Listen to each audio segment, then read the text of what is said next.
Hello, and welcome again to the second of our two panel discussion sessions on seismic issues, seismic risks, presented by the Vancouver Island South Network of the Royal Architectural Institute of Canada. My name is Chris Gower, and with me is Andy Geary. We are both architects and executive participants in the Vancouver Island South Network of the RAIC. Over the past 2 years, our group has sponsored a series of specialist panel discussions taking on difficult topics for our times, initially presented for the benefit of our many architect participants on Southern Vancouver Island, and then shared for public consideration through the facilities and expertise of the Shaw Spotlight community television programming, for which we're very grateful. These programs have brought together specialist speakers to examine complex and thought-provoking topics such as housing and homelessness, climate change, and urban conservation balanced with urban design. Today's topic, the second of our two expert panel sessions, continues to consider the daunting subject of responses to seismic risks, particularly as they might be applied to our communities here on Southern Vancouver Island. Andy. Thanks, Chris. We had asked in our first session, what are the seismic risks in Victoria, on Vancouver Island, and indeed throughout coastal British Columbia? Hopefully we can begin to realize the impending challenges of living in one of the world's more active seismic zones, and can continue to share understanding of the various and complex factors involved. What can we learn from others who have experienced seismic events similar to those likely to occur in Victoria? And what are the pressing evaluations, urgent actions, and wise preparations that need to be taken? These questions, and many more, were addressed in this first of two sessions on seismic risks in Victoria, looking at the basis of seismic conditions. This, our second following presentation, takes the following step to examine ideas, strategies, and examples of responses to seismic challenges. While the first session uncovered the layered seismic reality of living in Victoria, this second section focuses on possible answers to the urgent questions that are raised by the unstable ground on which we live.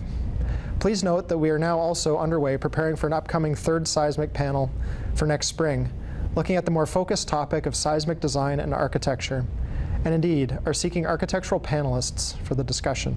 Chris.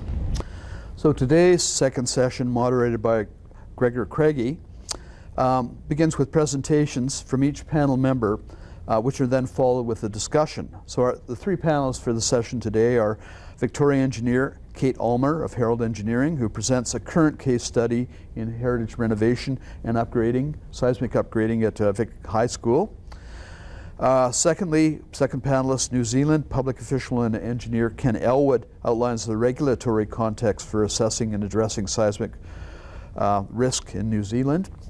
And our third panelist, Victoria engineer Leon Plett, Reid Jones Christopherson, provides some context for the opportunities provided by the need to address seismic risks in Victoria. Thanks, Chris. We now again turn for an introduction to Professor Martin Segger, advocate of a UNESCO World Heritage City status for Victoria, who sees our coming to grips with the earth tremor dragons, a component of our place on the world stage. We particularly wish to credit and thank Martin for initiating the idea of this series of panel discussions. In his own words, waiting for the big one. I'm Martin Segger, and I coordinate a network of about 200 interested citizens, most of them local, exploring the feasibility of nominating Victoria for inscription as a World Heritage Site. And the earthquake issue comes up in our investigations because one of the things we have to examine are the risks to the heritage resource. And you can't live in Victoria and know that this isn't one of the major risks. So welcome to this, the second of these two panels exploring the topic of seismic risks to the built heritage of Victoria. I should start by recognizing the organizers of the event, the Royal Architectural Institute of Canada, Vancouver Island South Network, and also our co-sponsors, the Hallmark Society of Victoria. In particular, the work of architect Chris Gower and his network team who have done really the heavy lifting to assemble this event. On the mention of the Hallmark, that Hallmark announced at its meeting last night that there will be a video link posted on their website, which is covering the Victoria High School project, which is in process up to the present time. So as soon as I know more about that, I will let those who are signed up know. So some background to Victoria, and to put it in a heritage context, I think we should recognize that earthquakes have formed a very important part of the design and built history of our city. But going back even further, the first really big one was recorded on January 26, 1700, known as the Great Cascadia Earthquake, which measured between 8.7 and 9.2 on the Richter scale, and was remembered in both the cosmology and oral history of our local First Nations. Also documented in Japan by a 33-foot tsunami. The Pacific coastline dropped 3 to 6 feet, wiping out village sites and many First Nations food resources. Come forward in history, and the wake-up call for the local settler community was the San Francisco earthquake on April 18th, 1906, with its accompanying fire. 7.9 on the Richter scale. More than 3,000 people died. 80% of the city was destroyed. An estimated 25,000 buildings spread over 500 city blocks. 300,000 people were left homeless. So Victoria's construction professionals have long recognized this risk. And in the 19th century, early architects such as W.H. Williams and Thomas Sorby claimed to build seismic resilience into their design. And you'll notice actually on some of the taller downtown buildings from the 1890s that they leaned back from the street onto their usually massive wood interior frames. And that was one of the techniques they used. With San Francisco in mind, the Union Club hired the former San Francisco city architect, Loring P. Rexford, to design their new 1912 club house using the most up-to-date seismic resiliency methods. Architect Elwood Watkins at that time was designing the city's new red brick schools. For instance, 1909 George J, using the latest in reinforced steel technology as proof against earthquakes. And as I hope we'll find out today, the engineering science and certainly knowledge of the risk has come a long way since then. Despite this, recent studies have suggested we might have some 4,000 local buildings that could be at risk. Old Town contains 400 listed and designated unreinforced masonry buildings. That said, much has and is being done. Our legacy of historic red brick schools have been seismically upgraded under the ongoing BC government program to achieve that. And the last of these, the Victoria High School, is now underway. It's one of the largest of such projects. The Victoria Civic Heritage Trust, with funding assistance from the City of Victoria, has commissioned studies and funded seismic upgrading programs for the last 25 years. Its tax incentive program alone has levered over $50 million in retrofitting expenditures, resulting in securing over 40 downtown buildings. Many of our major monuments, such as the downtown churches, the Empress Hotel, Craigie Castle, and even the Parliament buildings, have received partial attention, but they're still at risk. St. Anne's Academy was one of the largest seismic upgradings ever done in British Columbia when it was restored in 1995. Even some of our significant early modernist buildings have been earthquake-proofed. The University of Victoria Gordon Head campus was done about 10 years ago, and the 1954 BC Electric Tower. But much more needs to be done. As we better understand the risks and the means for addressing those risks, we need to join other regions of the world, such as Italy, Greece, Chile, and indeed our neighbors to the south, in redoubling our efforts to assure both life safety and survival of our built-in heritage. And that indeed is our subject today. I'm pleased then to introduce our moderator, who of course needs no introduction to anyone in the local area as the host of the very popular CBC Radio On the Island morning show. However, some of you may not know of his distinguished career as a news anchor and international correspondent for the likes of BBC World Service, CBS, and CBC, or that he's the author of a new book, On Borrowed Time, North America's Next Big Quake, which in part makes him a good fit for the task today. Gregor, Craigie, over to you. Thank you, Martin, and thank you, Chris, for inviting me again. It's nice to be back here again. I think, as Martin mentioned, being a journalist and writing a book on this for a lay audience probably equips somebody to be a moderator and no more. And I'm happy to be here to move things along between our three expert panelists and then your questions at the end. Architects and engineers play such a pivotal role in this incredibly important issue for our city and our province that it's great to be able to hear from experts directly. So without further ado, I'm going to read brief introductions. Each of our panelists are going to give a presentation. I'll ask them a question or two, and then we'll have a panel discussion before opening it up to your questions. Our first panelist is Kate Ulmer, a registered professional engineer and a principal with Herold Engineering here in Victoria. She has years of valuable experience in this, including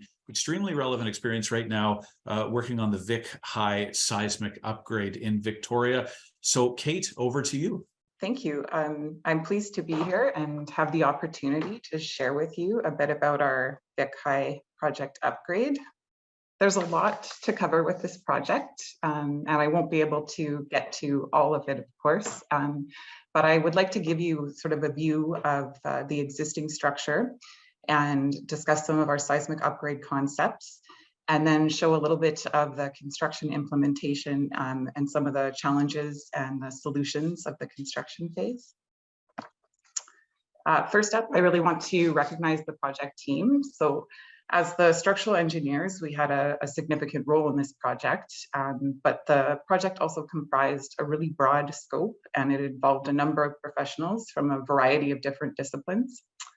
The strong leadership from our prime consultant and architects at HDR Inc. and from the school district and the construction management team at Der West. They really fostered a collaborative and a solutions-based environment, which is absolutely crucial to deliver a project of this kind of complexity. Bit about the project goals. So in addition to a life safety seismic upgrade, the project also included 200 student expansion, mechanical and electrical renewals and other code upgrades, some envelope restoration, neighborhood learning center addition, renovations to support 21st century learning, and an aim throughout to protect and restore the heritage fabric to the best degree possible given the seismic interventions. The image on the right is a rendering from HDR, and it shows the northeast elevation, what it will look like when the project is completed with the new addition included. So this is the 4th Victoria High School. It was designed by architect C. Elwood Watkins, and it was constructed by Dinsdale and Malcolm Contractors in 1914. At the time, it had a price tag of about $460,000, which was very substantial. Since then, there's been a number of additions and alterations to the building, and including, fortunately, in 1993, there was a seismic upgrade to the parapets and the roof structure. So I'm going to focus primarily on the seismic upgrade of the 1914 original building, which you can see is outlined in red. And this is sort of comprised of 3 classroom wings and then an auditorium and gymnasium block. So the existing structure, the classroom wings are all very similar, 4-story building with an attic and a partial basement. There's a wood frame roof, and then there's concrete pan joist floor systems. And those are supported on multi-wide brick walls that are about 333 to 533 thick. And then those sit on unreinforced concrete basement walls on strip footings. The auditorium and gymnasium is slightly different in that it's 2 double height stories with an attic. Here the roof is wood trusses and they sit on 1200 by 1200 brick piers. It also has a concrete pan joist floor system, but those are supported on steel girders that span across the length of the gymnasium. And then there's also the unreinforced concrete basement walls and strip footings here. One of the interesting aspects of the original construction was the use of the con bar reinforced system throughout the floors. And this was a proprietary system from the early 1900s. And it involves a thin concrete topping slab that spans across narrow joists, and then there's clay tile infill in between. And the joists utilize an internal reinforcing truss. And so the steel reinforcing is sort of hung from the sides of the joists, and it doesn't rely solely on the bond between the bottom bar and the concrete. And this means that it results in that there's actually very little concrete around the bottom steel, and the joists are very narrow. So given the high seismic demands in Victoria and the age of the building, it's not surprising that there are significant weaknesses when it comes to seismic. But there's also some existing strengths in the building. For example, the thick masonry walls under compression. They have frictional resistance to lateral loads. The thick concrete foundation and basement walls, though they're unreinforced, they are 600 millimeters thick, so they do have some shear capacity. The prior seismic upgrades to the parapet and the attic roofs of the classroom wings. And then we're on decent soil conditions. They're about average, but it could be worse. The weaknesses include the brick walls at the upper stories. They have very little surcharge, so they can provide only minimal friction resistance. There's long diaphragm spans at the classroom wings and the auditorium.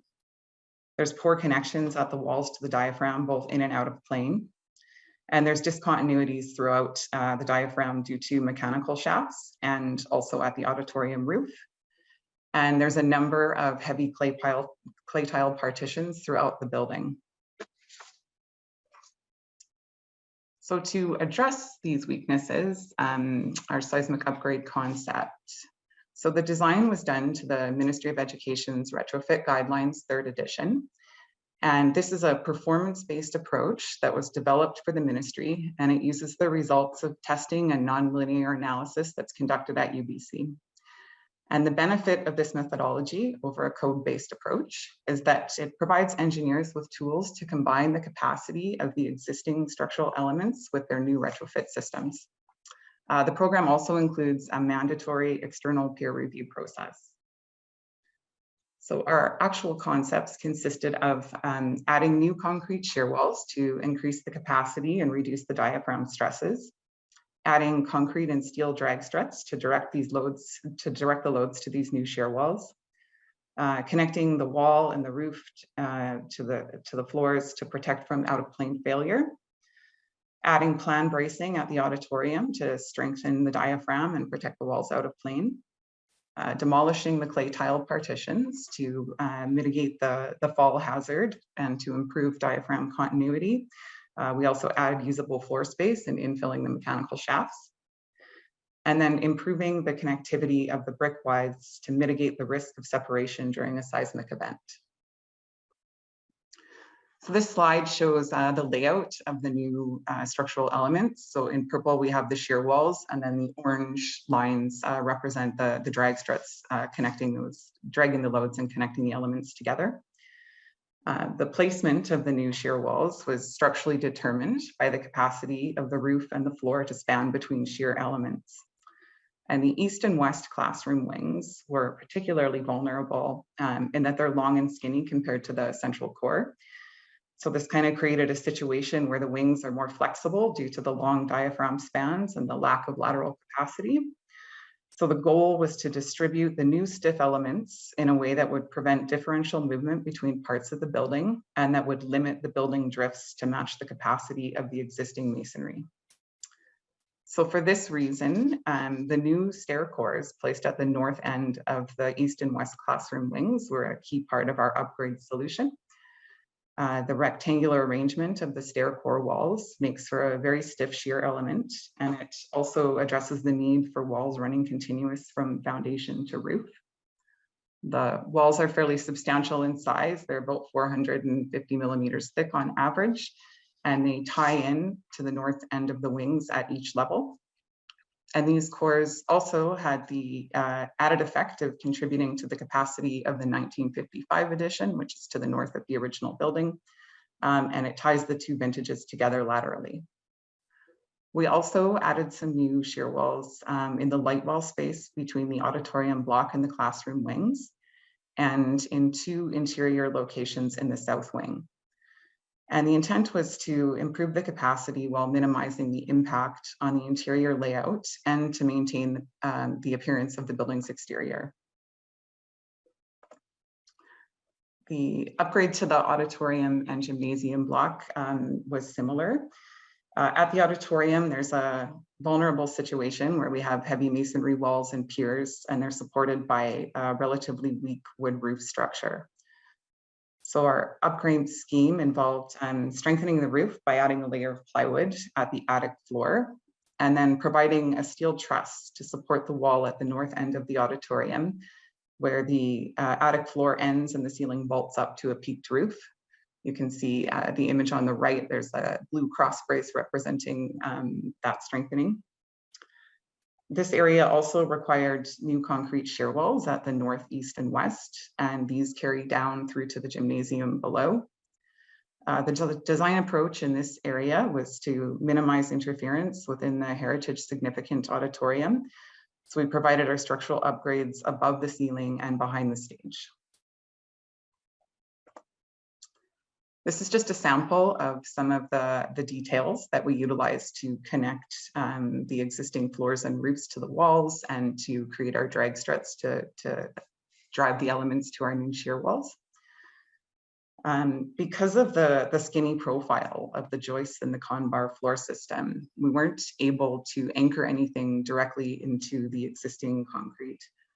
We would risk fouling the rebar, and there just wasn't enough concrete to actually anchor into. So instead, our design involved removing portions of the clay tile sections and then infilling them with new concrete elements. And then we connected continuous steel to those to connect everything together.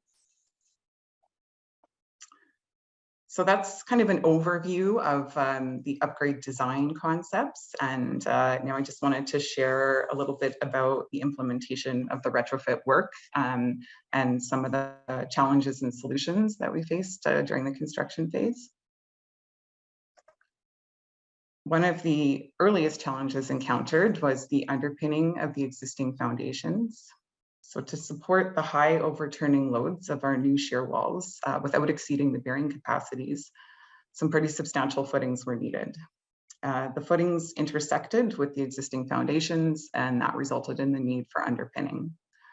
So the plan image on the left shows highlights of the extent of underpinning, so quite a bit of the existing foundation walls.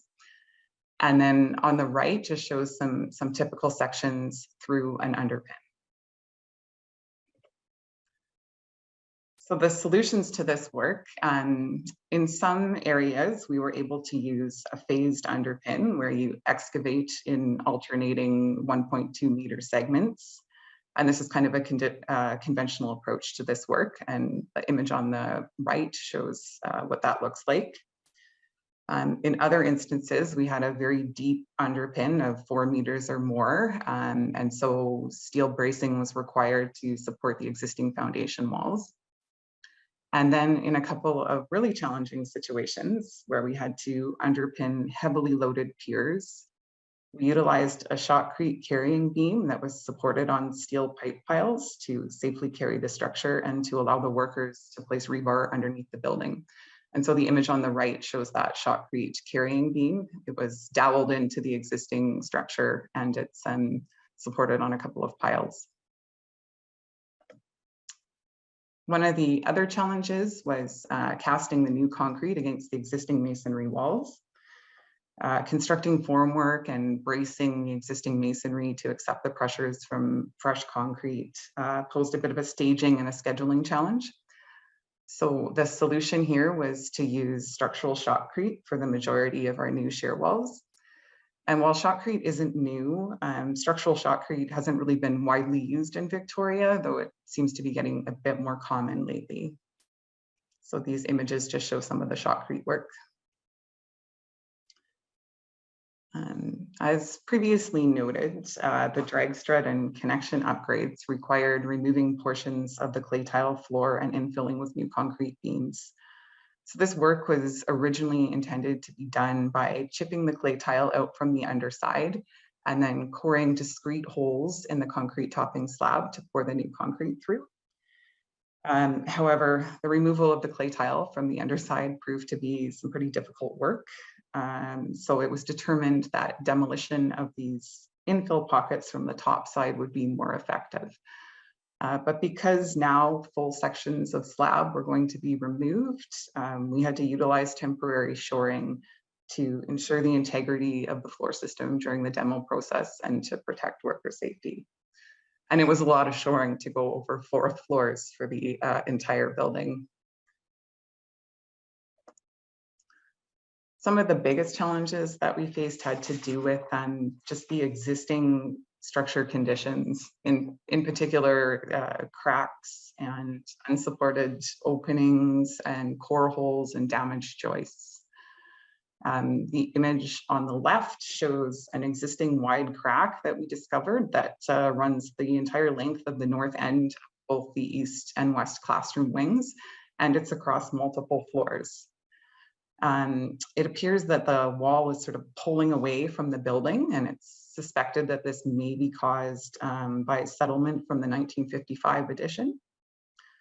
The image in the center and on the right show cracking above existing door openings. And these were non-original openings that were likely part of the 1979 renovation. And it appears new door openings were cut in load-bearing walls throughout the building without the addition of any structural headers. This slide shows a few images of the conditions of the existing joists, including locations where we have cut and exposed rebar. So the damage here seems to be primarily due to past mechanical and intervention and electrical interventions where holes were cored sort of indiscriminately. So some solutions, dealing with the crack at the north end was an easier task, as by fortunate coincidence, our seismic upgrade included the new towers at the north end, and these could sort of buttress the existing wall. It also included a floor-to-wall connection detail that consisted of a new concrete beam that happened to be located right at the crack location. So while that was easier to solve, it did have an impact on the construction sequencing in that we wanted to avoid any demolition work in this area until the stair towers were constructed, so we could be sure that that end wall was supported. Other solutions basically consisted of creating new concrete frames around the existing openings that were structurally unsound, and providing new steel beams throughout to support the damaged joists. So even though these are sort of conventional solutions, the sequencing the installation and coordinating these with other upgrade elements was quite a complex exercise for the design team and the contractor. And of course, it all had to be done kind of on the spot and in a hurry. We've kind of described this project at times as sprinting a marathon. So even though these unanticipated conditions were disruptive to the schedule and the budget, they did reveal additional structural vulnerabilities, and it gave us an opportunity to address them. So with that, that concludes my overview of Vic High. Thank you. That is an excellent overview of something that I know a lot of us in this city have been just fascinated by. I'll ask you a couple of quick questions if I can before turning it over to Ken. Just one quick point of clarification. Do those two north towers, will they provide enough seismic resilience for the 1950s edition, or will that be left for another upgrade in the future? I wasn't clear on whether that's included in all of this. Yep, so the 1955 edition was also included. There was some additional work done in there as well, but those towers do add capacity to both editions. And I wonder if this is a broad question, but I wonder if you could give us a sense of where Vic High ranks in the city in terms of seismic jobs. You know, what you've worked on and the seismic vulnerability in the city. It strikes me as the layman as though it's a huge job, and very significant. But where, in your view, does Vic High fit into the whole seismic need list in Victoria? Yes, I think it's at top of the list for needs as far as some of the seismic vulnerabilities. As far as the scope and size of undertaking, yeah, this is at the top end of seismic upgrade projects. We did George J. Elementary School a few years back, and that was sort of like a really mini version of Vic High. Yeah, those underpinnings are quite something. And I got to do a tour with the school district. It's really quite something to see it in person. I presume there'll be some valuable lessons here for future projects in Victoria. Is that fair to say? Oh, yes, certainly. You know, unfortunately, it's not practical to be able to strip everything out of the entire school and do a full investigation and then create tender documents and whatnot. So things have to be phased. And I think some of the lessons are in being flexible and, you know, just that you have to work together and solve these challenges. And I wonder finally how flexibility comes into play when it comes to preserving heritage, because of course that's the reason for keeping Vic High, but you've got very specific engineering needs to meet. Is there a bit of give and take between heritage and safety when you work on a project like this? Yeah, there is. I mean, there's elements that just have to be installed in order to make the seismic system work. But a painstaking effort went into, you know, recording and figuring out how best to preserve heritage work. And in areas where it just couldn't survive some of the brutalities of construction, there's been replicas and different things that have been undertaken to help preserve that. Well, Kate, thanks again. I'm going to bring Ken in, but I appreciate you sticking around to listen to the next presentations and joining our panel discussion in a minute. Our next guest is Dr. Ken Elwood, who is many time zones away, though he's no stranger to British Columbia. Ken is MBIE Chair in Earthquake Engineering and the Director of the newest Center of Research Excellence, as well as QuakeCoRE, the Center for Earthquake Resilience.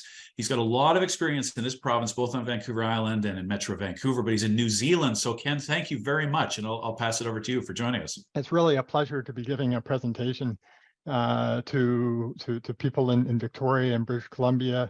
I was on faculty at UBC for 11 years before I had an experience here in New Zealand where I just happened to be in Christchurch at the time of the 2011 earthquake, and really that changed my life both professionally and personally as I ended up moving here to New Zealand after because of just the incredible opportunities for work in this area of seismic engineering and resilience. And I have recently actually moved, or I'm seconded into government. So I now serve as the chief engineer for the Ministry for Business Innovation and Employment, who are essentially the building regulators here in New Zealand. And so I'm going to share a little bit of the New Zealand experience, talking about some aspects to do with about the regulatory system, and specifically about the earthquake-prone building legislation that we have here in New Zealand. I don't have the wonderful experience that Kate has to show you projects under construction and design. But maybe I'll provide a framework for how New Zealand is approaching the overall issue of seismic risk in buildings, and maybe some of the pitfalls that you can be aware of in BC if one were to ever go down one of these routes. But so first off, hello from the Shaky Isles. We here in the Shaky Isles, we have lots of faults. And they're all over the country, perhaps a few less in the upper North Island, but really a lot of faults throughout the country. But we're not alone. I know you guys in Victoria, you've got a few faults of your own, and I know you discover a few more like we do all the time. These fault maps are very complicated, and so we simplify this down considerably into seismic risk areas when it comes to how we approach existing buildings in New Zealand. We essentially break this country down into low, medium, and high zones. And I have been saying here in New Zealand that we should not call anything in New Zealand low. They're really lower because there is no such thing as a low seismic zone truly in New Zealand.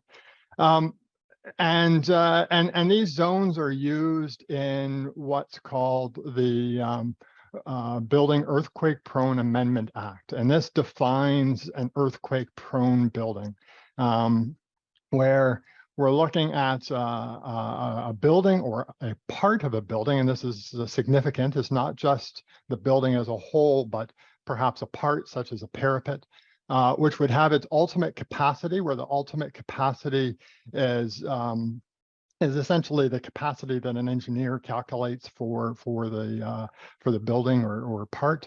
But typically this is a deformation capacity.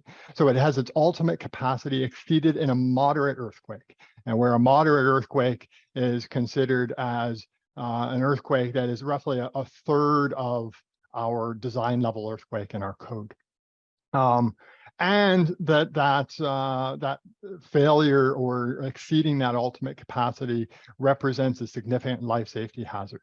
Okay, so if that happens, if a building falls in that category, it's considered earthquake prone. And then if it's considered earthquake prone, then you have a certain amount of time in order to deal with that building and to remediate it from being earthquake prone, whether that be by retrofit or by demolition. And the time to address that depends upon which seismic risk area you're in, whether you're in a high, medium, or low region. There are dates here that give when the potentially earthquake-prone buildings need to be identified. And apologies, I just noted the typo here on the for low, that should be 33. And then from the time that the building is identified, you have either 15, 25, or 35 years to remediate these buildings. So this is a long-term effort. This is not something that's going to happen overnight. And it's recognized that in high seismic zones, we need to do this a little bit faster. So where I'm sitting right now in Wellington, the time to remediate is 15 years. But if you have a priority building, that is to say something like a hospital, then they need to be remediated within half this time. Now, in coming up with this this framework, which really is a pretty heavy stick, it really forces the building owner to take action on their building. You're really balancing many different factors. Of course, the driving force here is addressing life safety risk in these buildings, but we have to balance that with the cost of doing this, cost to the building owner, cost to the overall country, to the economy of New Zealand. But of specific interest to the crowd on the call today, I think, is, of course, the impact on the built heritage New Zealand. And ensuring that we're able to respond effectively to future earthquakes, set the timeframes that are appropriate, and just make sure that the whole thing is practical to implement. Whether we've struck this exactly right is a good question, but all of these factors have come into play in arriving at this earthquake-prone building framework that's in place here in New Zealand. And a key part of this is how seismic assessments are done on existing buildings. And in New Zealand, we've developed these guidelines that's shown on the right-hand side and can be downloaded from this website here. And there are essentially two parts to this, an initial seismic assessment, which is largely qualitative to give you a sense as to the risks in the building, and then a detailed seismic assessment, which is really needed in order to take action on the building and really identify what the vulnerabilities in the building are. The purpose of these seismic assessments, of course, is to identify those building vulnerabilities and to move towards strengthening and improvement of the building stock over time. And it's important to recognize that this, as I said before, this is a long-term effort.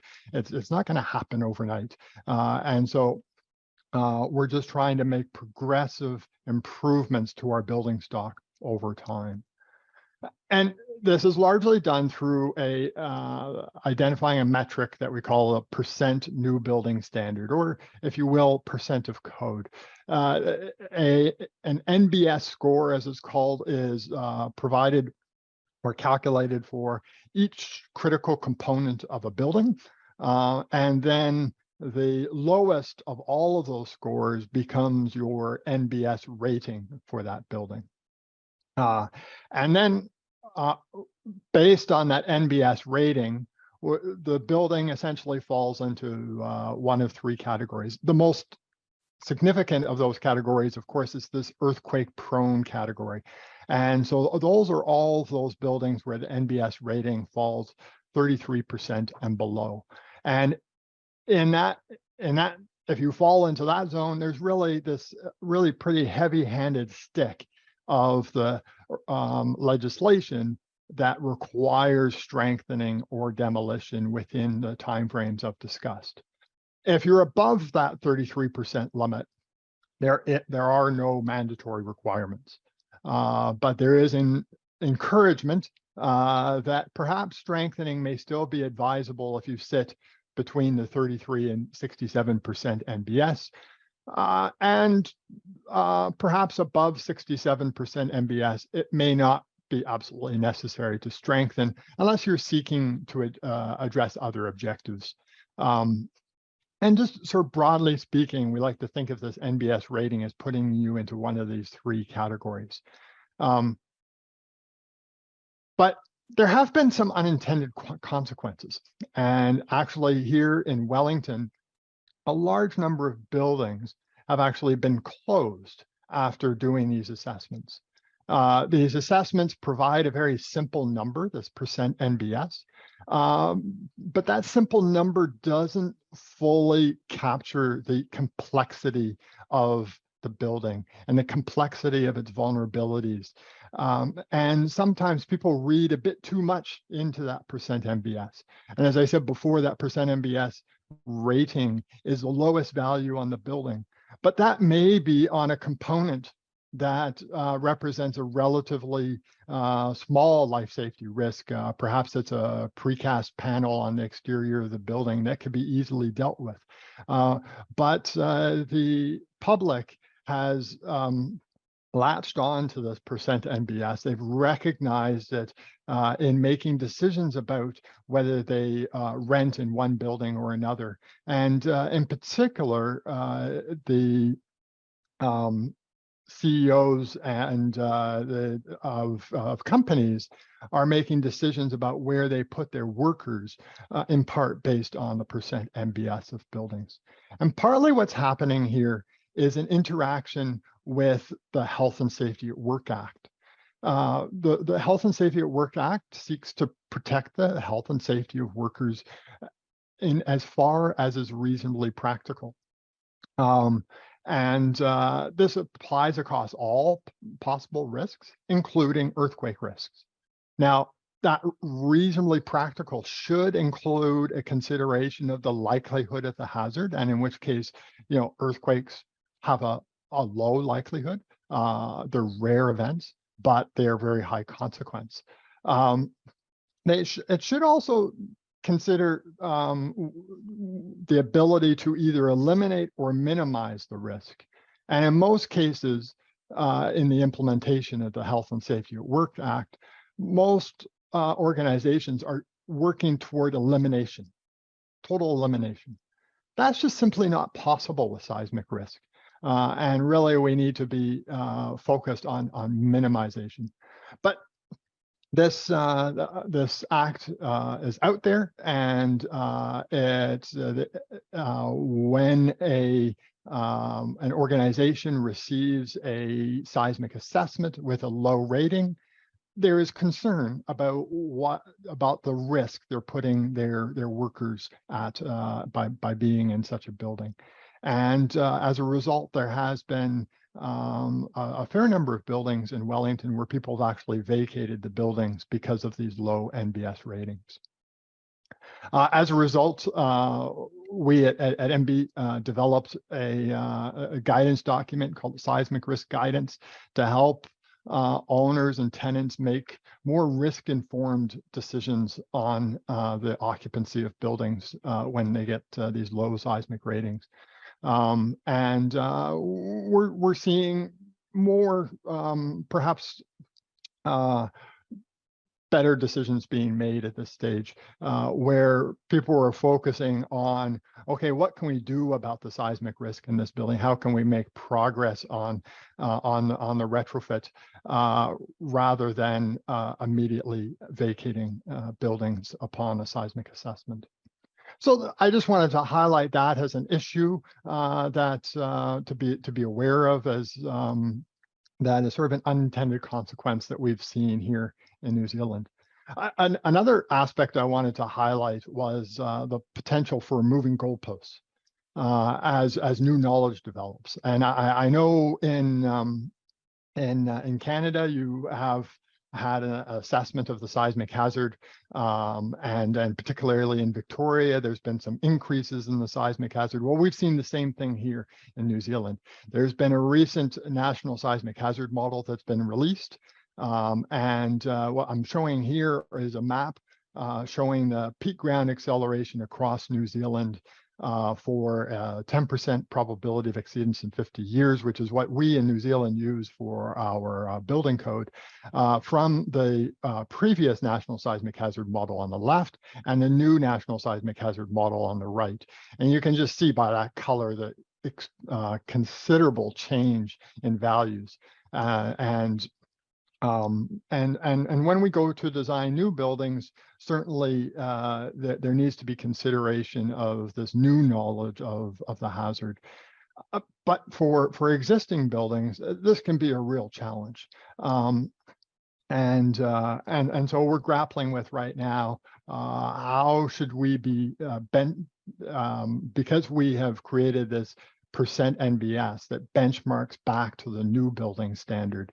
This is causing some concern as this new building standard increases. I wanted to highlight a particular heritage retrofit example, and that's from our Parliament here in Wellington. I know there's always been concern about the legislature in Victoria, and so I thought this would be of interest. The Parliament's made up of three buildings. This brutalist executive wing to the left. I won't talk about that. That was completed in 1981. It's probably not a bad concrete core wall building. We've got Parliament House in the middle from 1922, and the Parliament Library from 1882 on the far right. Both of these two were base isolated in 1994, and base isolation was actually started here in New Zealand with the development of lead rubber bearings, a Kiwi invention. And when you install base isolation, you need to provide a moat around that building to allow it to move during the earthquake. Well, back in 1994, the seismic hazard in Wellington was, well, it was one of the highest in New Zealand, but it wasn't nearly as high as we now know it is today, as I've just shown you. And so the moat was actually not that big. This picture is not from the Parliament buildings. The moat is not nearly this large. And so we recognize now that this moat is probably such that during a strong shaking in Wellington that we could expect the building would hit the side of that moat. So we're having to consider whether we need to go back in and retrofit the retrofit, if you will. And so this is just to encourage you to build robustness into your retrofits, to consider the fact that we have great uncertainty in our seismic hazard. And so when we approach these retrofits, you need to approach it with an eye toward that uncertainty in what exactly the earthquake shaking is going to be. So from here, let me just end with a few lessons, I guess, for Victoria. First off, this simple rating system has been useful in New Zealand in terms of getting the public to recognize seismic risks. But be careful what you wish for. Sometimes that simple rating doesn't capture the full complexity and sometimes can be taken a bit too far, as we've seen with the closure of buildings.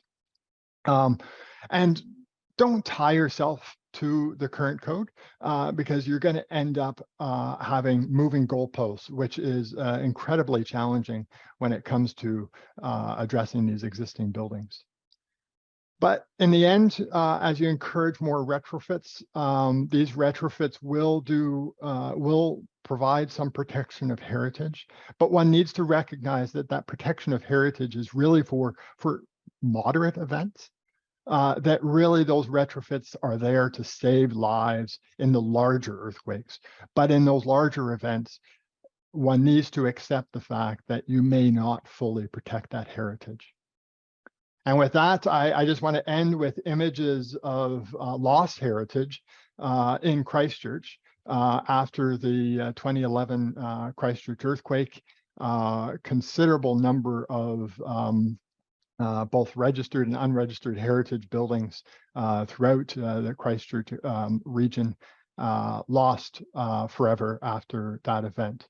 And with that, I thank you for your attention. Thank you, Ken. That's a great presentation from New Zealand. I know you're joining us on Friday, so you're a day ahead, so to speak, in New Zealand. But it feels like when we talk about earthquakes and look at experience, New Zealand is an awfully long way ahead. I really appreciated your all of that, but especially the point on unintended consequences. And one of the newspaper headlines you showed there asked the question, reasonable caution or hysteria. I really like that. Has the guidance that you went on to talk about helped at all with that, with perhaps what might be argued as an overreaction in some building owners' cases? Yes, early indication is that it is helping. However, it is on a case-by-case basis. And really, it comes down to the ability of the engineer to communicate with their clients about these challenging risk decisions. So it is a challenging aspect, and it really requires the engineer to develop language for that communication with the client about risk. And risk is a complicated topic. No kidding. And I mean, probably very few people know that better than engineers. If something goes wrong on live radio, the consequences are very minimal. Let me just ask you quickly, because this all really leads nicely into Leon Plett, who's here in Victoria. Do you think there'd be any paring back of that legislation you talked about? I mean, is there discussion of that, or is it pretty well entrenched right now? I guess I wonder if the people who fear that there's some hysteria going on in New Zealand might be successful in actually weakening the legislation. That's a good question. I do not think that it's going to be pared back. There's a sort of a commitment to this, and as I said, it's over quite a long period of time. What needs to be dealt with is this interaction between the Building Act, where we have that earthquake-prone building legislation, and this Health and Safety at Work Act. And it's interaction between those two that we're really trying to sort out. And time will tell how that sorts itself out. Ken, thanks for that. And we'll bring you back in on the panel discussion momentarily. But let me introduce now our third panelist. Leon Plett is managing principal at RJC, Reid Jones Christopherson Engineering. He's here in Victoria, and he is involved and leading a number of really exciting building and retrofit projects in Victoria with the latest seismic knowledge in mind. And I don't want to hem him in by specifying. I'm just going to put it straight over to Leon to tell us about some of those now. So Leon, over to you. Thanks, Gregor. Great presentations, Kate and Ken. So many questions. I think Ken and I have to get together for some drinks and discuss the differences between what happens in Vancouver and on Vancouver Island and what happens in New Zealand. And the intent of this conversation is about opportunities and not just challenges. So we're going to focus on some of that as I go through my slides. Are we doomed was the topic of the first session, and I think in Victoria, because so many of us haven't felt a significant earthquake, we have the opposite of hysteria in Victoria, which is denial. I have developer friends who I think it's cheeky, but I'm not always sure, deny the fact that earthquakes are even real. So every time we're specifying things as designers and engineers, we get accused of over design. And in fact, this picture isn't super helpful. The Empress is going to look a lot worse than that after the big one. This stuff is possible, though. This is a partial list of seismic upgrades of heritage and non-heritage buildings just that we've completed in Victoria. So there is a lot of work going on, and it is possible, and it's not it's economic to do as well. And I'm going to chat about the combined economics of upgrades and changes in use a little bit further on in my conversation. Just wanted to highlight a couple of projects because it's fun and has pictures. The Hudson is one of the biggest seismic upgrade and rehabilitation projects that I've had the pleasure of working on in Victoria. We did use shotcrete there for the seismic cores a few years ago, so that it does get used occasionally in Victoria, and repurposed a beautiful old building into a great place to live. I know it has some people are fans of the historic changes and some not, but I think it's a beautiful building and landmark in the city, and it has a great use, and the people love the spaces, and the spaces on the main floor are great as well. No shortage of challenges there. We did a comprehensive site investigation, planned one of the seismic cores in the northeast quadrant. When we actually drilled to put the foundations in, we found a 60-foot deep chasm between two test holes that were 50 feet apart. So 50 feet apart from each other, rock was shallow. Where we planned the core, the rock was 60 feet down. So that's just a typical Victoria sort of challenge. Another project that's ongoing is the Vic Press renovation. So this is the Victoria Press building, home to the Times Colonist newsroom and the print reels. That is being completely seismically upgraded. It's going to be beautiful office space and a brewery. It is almost complete. Underpinning happened here, poor soil conditions. So the foundations you're seeing are actually encasing a series of mini piles that extend down close to 100 feet to rock.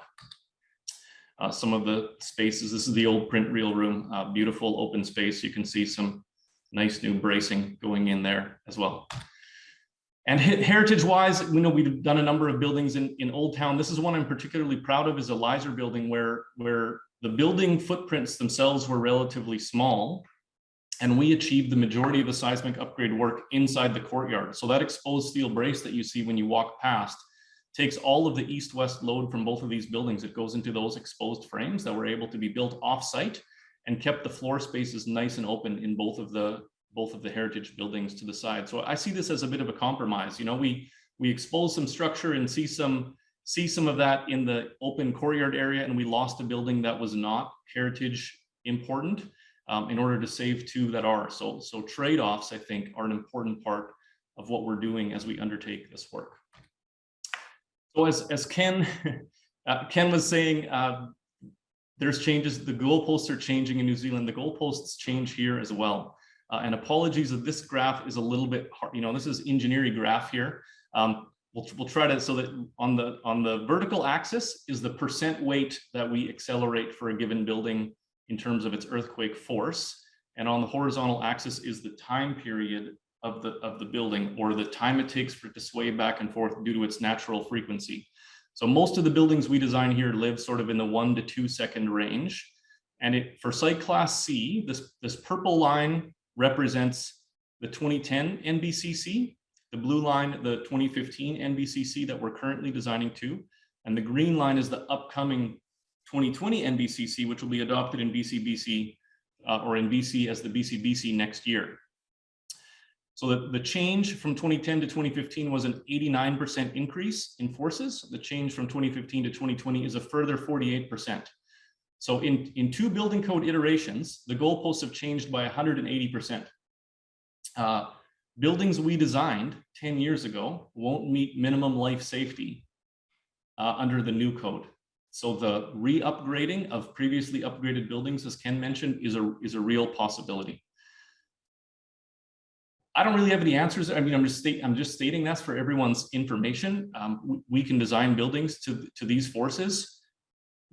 My concern, and maybe a point for discussion further on, is the amount of resource we put to improving the already quite safe new building stock, while not requiring any existing buildings to be improved. The existing buildings we're talking about, some of those live way down here, at 5 or 10% of capacity. And we don't have regulation in Canada the way they do in New Zealand to require mandatory upgrades to these very, very risky buildings. Just an example of sort of those changes to the code. We have a lot of buildings like this in Greater Victoria. They house a lot of people, and they're very risky in a seismic event. These buildings were designed without the aid of any engineers. They were actually designed, most of them, as Part 9 buildings. When you see those buildings in older parts of Victoria with the berms of soil on the first floor, they bermed up so that average grade from grade to the second floor is less than 7 feet. They fell under Part 9, and they were designed with no architects or engineers. This type of building often has what you see here, which is a soft story. Very, very risky in a seismic event. Also, very easy to seismically upgrade. So if we take a brand new high performance mid-rise wood frame building, and we think about the expense of taking this building from current code, which will perform really well, to the upcoming code, which will perform even better, for the cost of that even better, we could potentially make a few of these existing buildings much, much safer. And I think that's something as an industry that we need to think about and work with our regulators on. So some opportunities. I think there's some great opportunities in this space as we think about the potential to incentivize owners to make their buildings safer, and the other things that we can do in the meantime. And I think the combination of these opportunities is where the real chances lie. This is a study we did with a local developer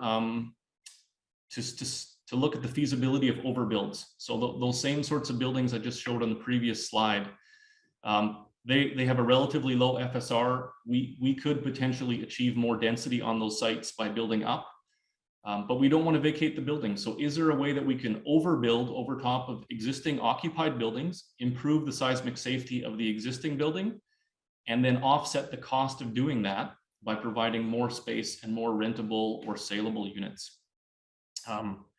The numbers actually look really good. So it's the cost of the overbuild structure to seismically upgrade to the building below and provide a platform for some new units is approximately equal to the land cost that the FSR would require. So there is a possibility there.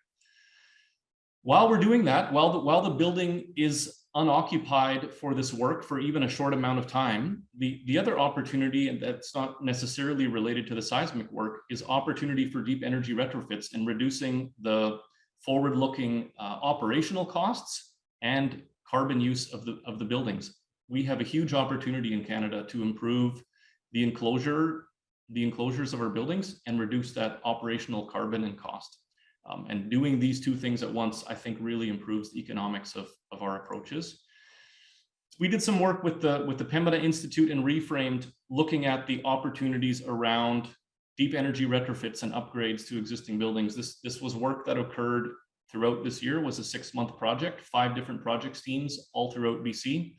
We work with Lowham and Rowe here locally on a study of an existing building and what could happen and what the opportunities were there. And we together with energy upgrades and mechanical systems, a seismic upgrade of a poor performing wing of the building was also anticipated.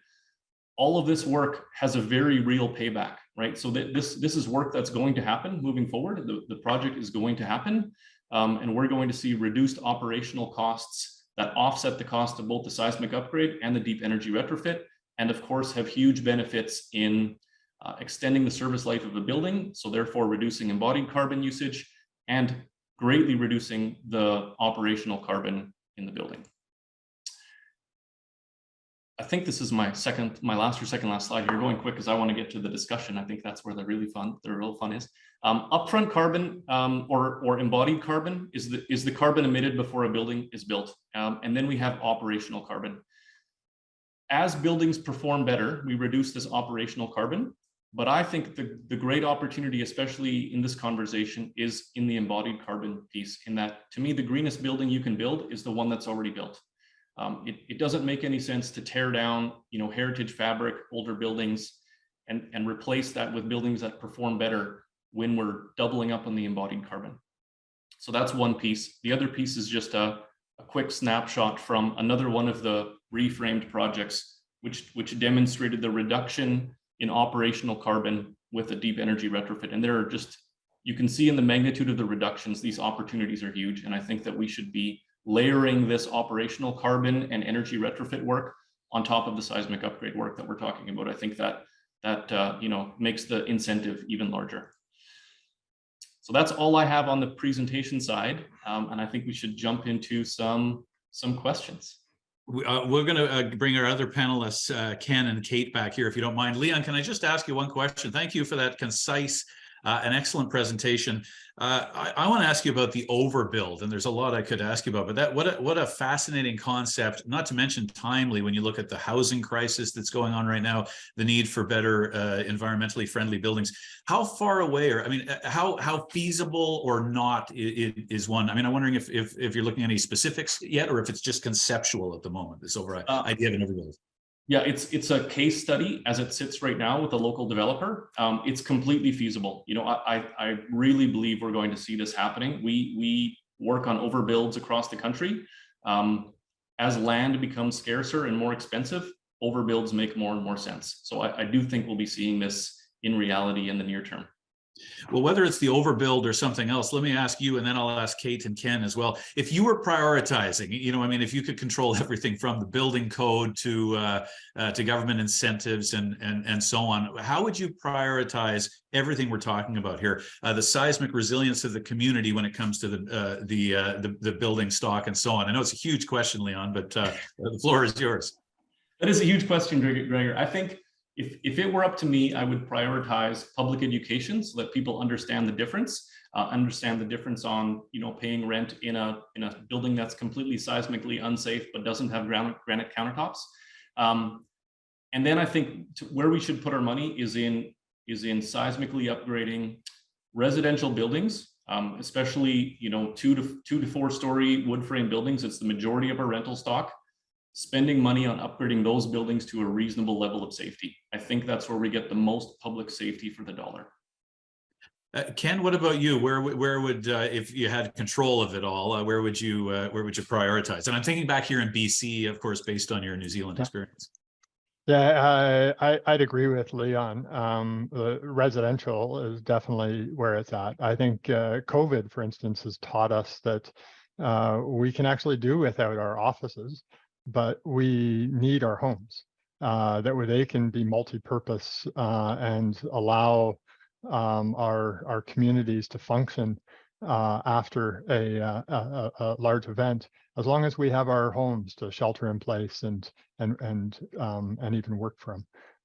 So I think that's where the investment needs to be the most. And Kate, of course, we all need our homes. We also need crucial public buildings like a high school in the middle of a community. Where do you see the priority? Where do you hope the priority will be in the years ahead here? Well, I mean, I think we already have had a priority on public schools, which the Ministry of Education's program, they've committed a lot of money to it, and that's working well. We're getting through the buildings, and we are moving the goalposts in some cases in relooking at what the really risky elements are and prioritizing those. But I have to agree with Leon and Ken about the housing, because we have a problem with housing in Victoria right now, and to envision that even under a moderate event that we could lose existing housing, let alone injury and death, I think that's where we need to be prioritizing.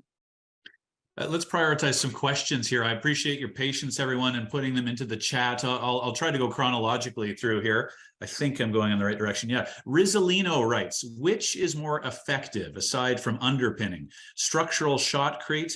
How about seismic isolators, seismic bracing? How about technology will change the seismic catastrophe? If any of the three of you want to jump in, please do so, and we'll move through these as we can.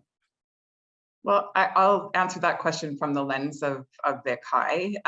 So we went with concrete with Vic High because we were matching the stiffness of the existing building. We had a really heavy building, so steel moment frames wouldn't work. Steel cross bracing maybe could, but to connect into masonry and pick up those loads is quite challenging.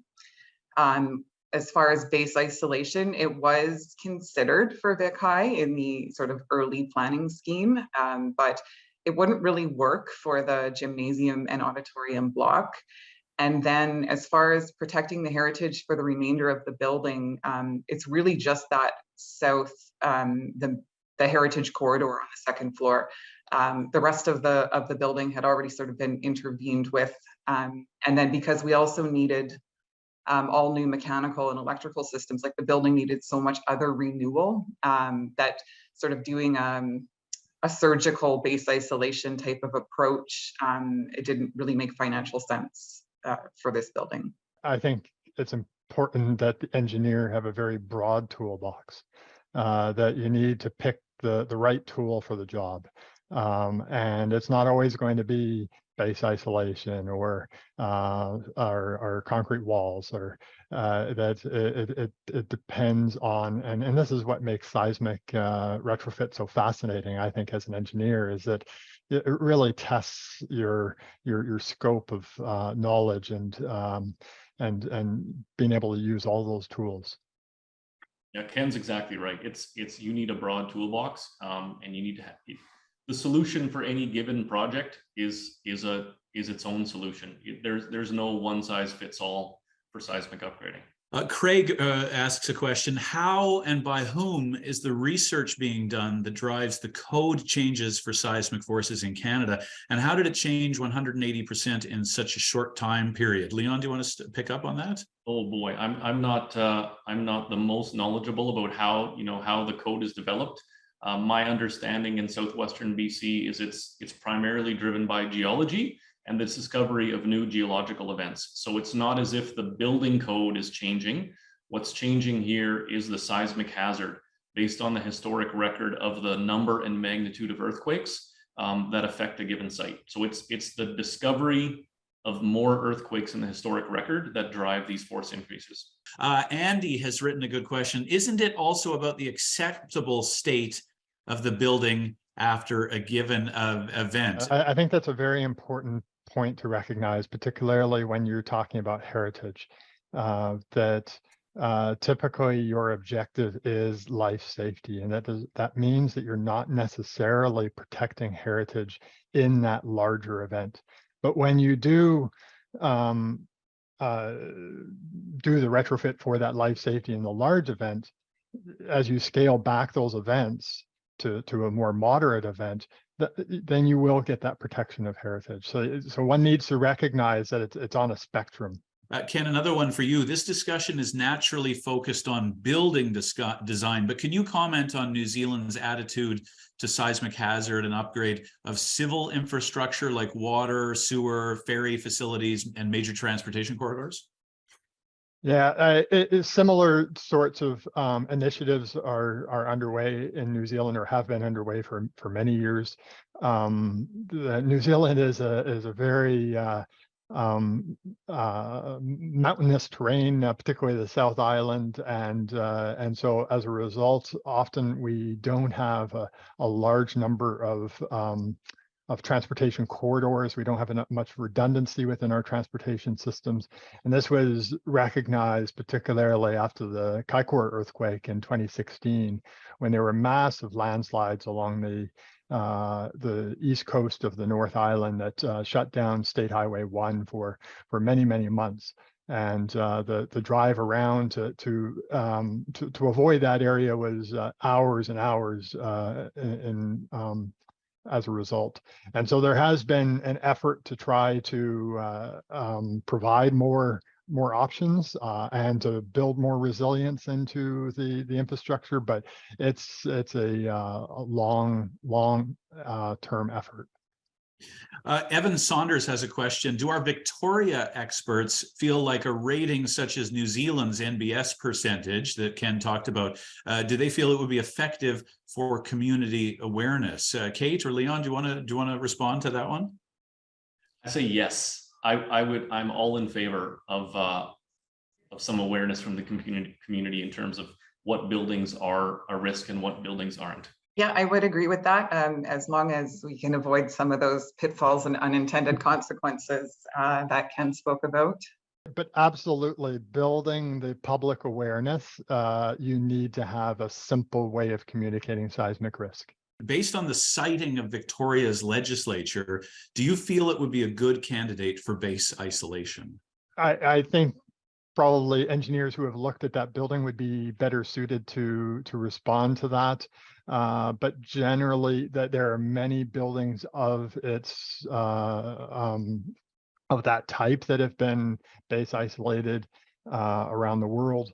It was one of the first really big uses for base isolation, was to protect large public buildings with historical significance.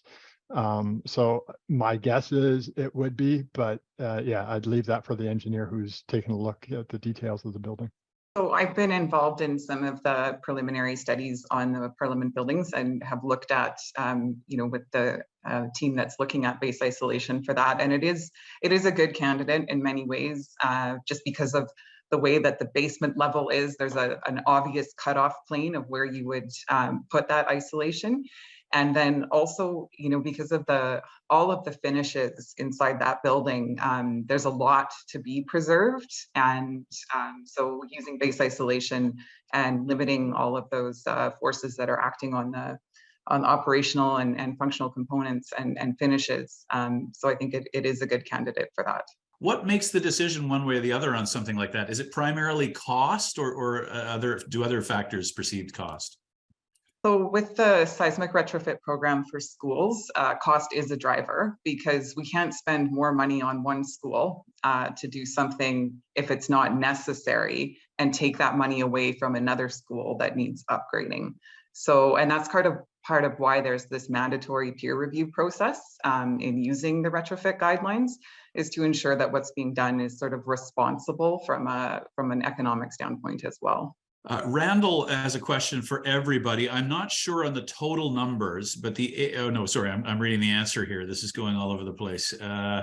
After the big one, how many consultants are certified or registered to provide rapid damage assessment in BC through BC Housing, the AIBC, or the Engineering Association? Now, I don't know if any of you can provide that specific number, but any rough thoughts on whether we're well equipped or not, if the big one were to strike soon? I know a number of us are. I think 7 or 8 of the engineers in our office are certified. The other thing that happens is when there's a large event, it's actually not the local engineers that respond for most of the assessments. The local engineers are busy with our local clients and responding to their building stock here locally, and dealing with their own families and injuries and disruption to their business and all of that. And so what happens is actually it's the surrounding areas that come in to assist when there's a disaster. Yeah, that I can emphasize that from the experience in Christchurch. It was really engineers from across the country and internationally who arrived in Christchurch to help out that were critical. And so having those agreements in advance, particularly with other jurisdictions such as state of Washington, would be really important to have. Armin, thank you for writing down a brief. I'm just going to circle back to that question that we had a while ago about what's led to the building code changes. So thank you, Armin, for putting this concisely. If I can keep the chat straight here, I'll just read it briefly. The hazard changes in 2015 and 2020 are mainly related to the inclusion of large subduction events in new hazard models after the two big earthquakes, the magnitude 9 in Japan, Tohoku 2011, and the magnitude 8.9 in Chile 2009, which impacted changes in 2015, and they also include the Leech River Fault in 2020.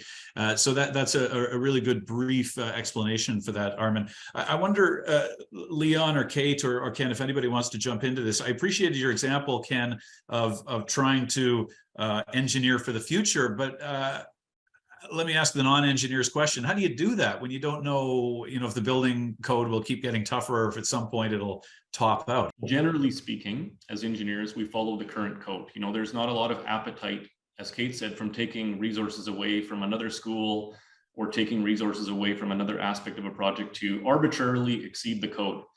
That said, I think what engineers can do best is to build adaptability and resilience into our designs.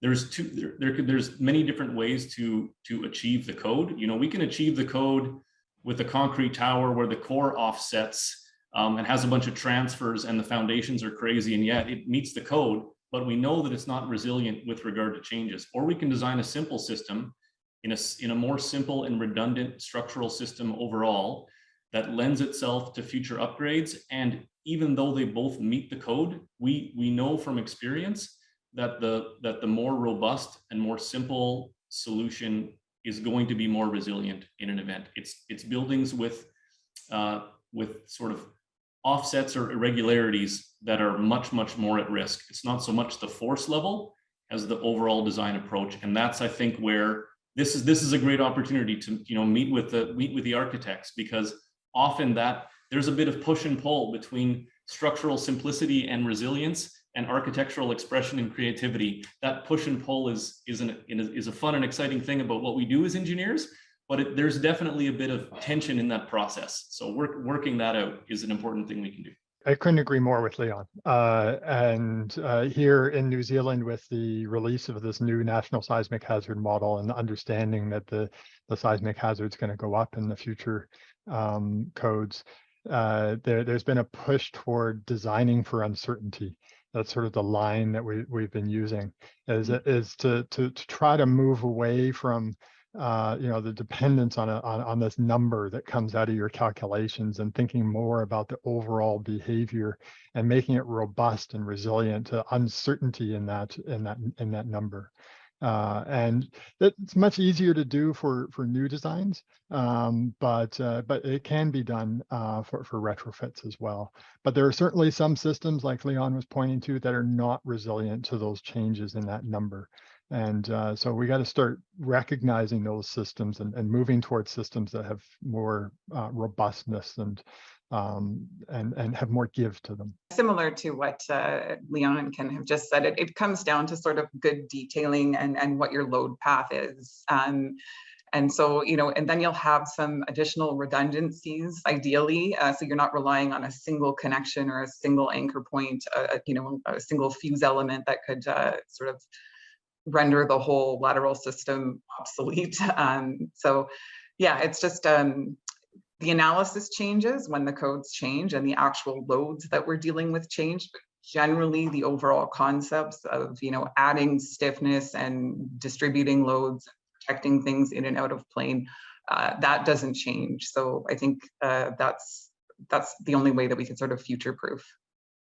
And I guess, I think you pointed out in your presentation, Kate, you come across some of that old engineering thinking from even 100 years ago. I mean, you talked about some of the built-in seismic resilience in the original Vic High build. Yeah, I mean, there's capacity there. I mean, our new code, of course, would never let us build something out of unreinforced masonry in a high seismic zone. But the reality is, when you put, 4 stories of 2-foot thick walls on top of something, there is friction resistance. It's hard to move those walls. They're just not ductile, and they can't deform very much. So, but there is strength there, like brute force strength. I want to ask each of our panelists if you have any final thoughts to share with the participants today, and perhaps with an optimistic note in mind. I mean, there's always lots of cause for concern, as we've seen over the last couple of panels.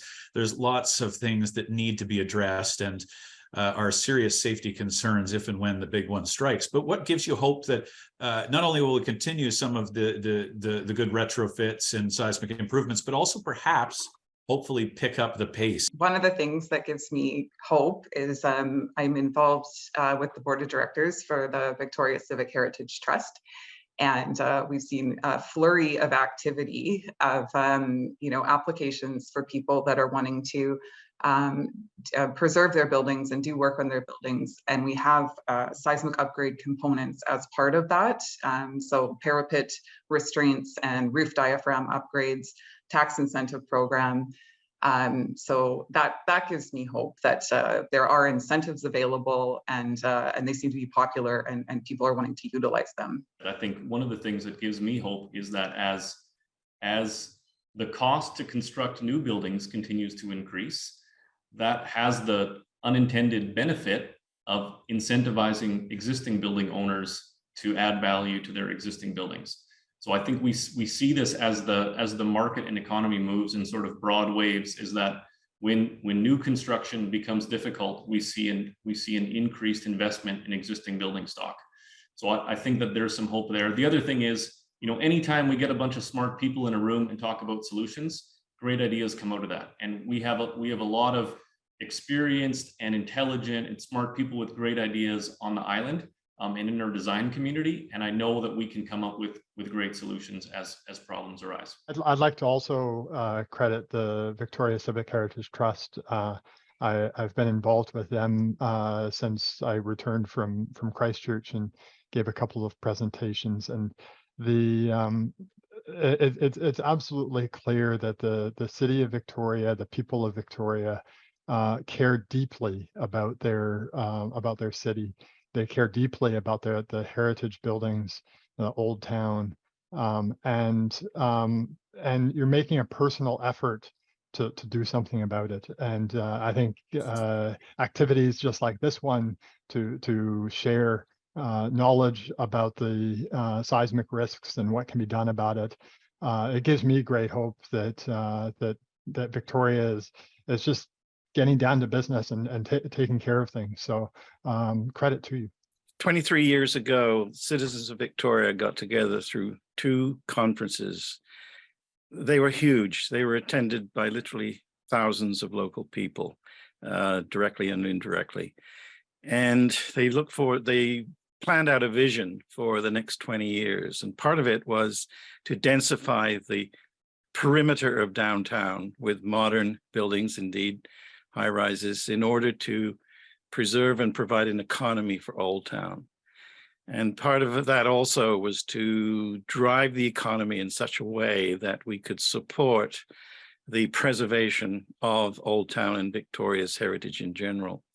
And last night, the board of directors of the 2020 Conference Society had its last meeting, a dinner meeting, and it has closed itself. And over the ensuing years, with the money from that conference, supported numerous initiatives in Old Town, both social, cultural, as well as building preservation. And this is part of it. So what I'm really heartened to hear is, A, we're coming up with practical solutions. B, we couldn't have predicted then that, for instance, the carbon issue would arise. However, heritage practitioners and supporters have always had this notion that the embodied carbon in a building is of very high value. And it looks like governments are waking up to this, and the next set of kind of directives, if you like, to the building industry is to put a real value on the embodied carbon, and this will follow up the building efficiency initiatives of the last 10 years or so. So I think that, and you have, I think, skillfully brought that in to these discussions, which to me adds a dimension of both hope and expectation